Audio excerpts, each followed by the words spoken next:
first, let's start on how much money Sarah Palin makes. ABC News has a report on that. Since she has quit being governor, she has made, at a bare minimum, according to their report, $12 million. Now, she got $7 million for her book, and part of the deal in the book was that she would start to get paid when she was no longer governor. Gee, I wonder why she quit. I still can't figure it out.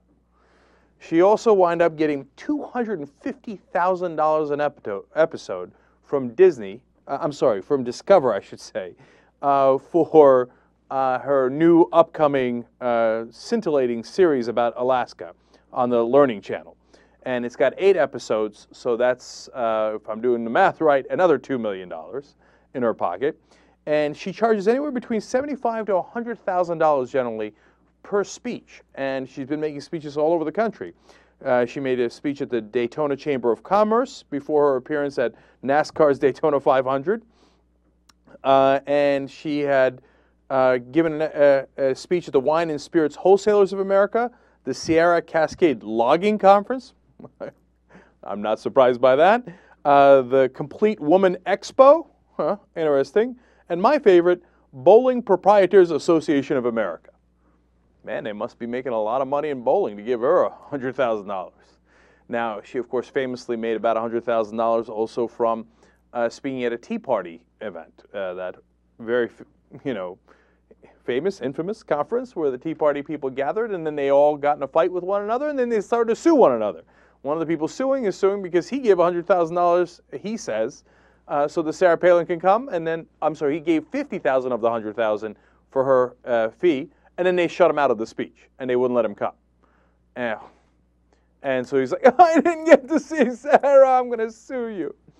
So it's all a lot of fun. I can't believe the number of knuckleheads paying $100,000 for her to speak. But now this all adds up to $12 million that's on the record. ABC News explains that she has a second book deal with HarperCollins coming up, and of course her multi-year contract with Fox News, but they do not have the numbers behind those, so they're not even including those. Gee, I wonder why Sarah Palin resigned early. Does anybody remember what our guess was at the Young Turks? I believe we guessed that it was for the money, Lebowski, because she wanted to take the money and run. She didn't want to risk waiting a couple of more years. Maybe her market value goes down. She wanted to be able to cash in on the book money right away.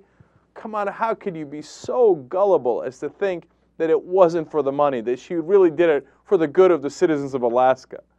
Now, don't get me wrong, I'm sure her stepping down did help the citizens of Alaska. But it's kind of a weird case to say that she was the best governor and her stopping being governor helped the people of Alaska. I don't know how you make that case, right? Watch more clips at theyoungturks.com.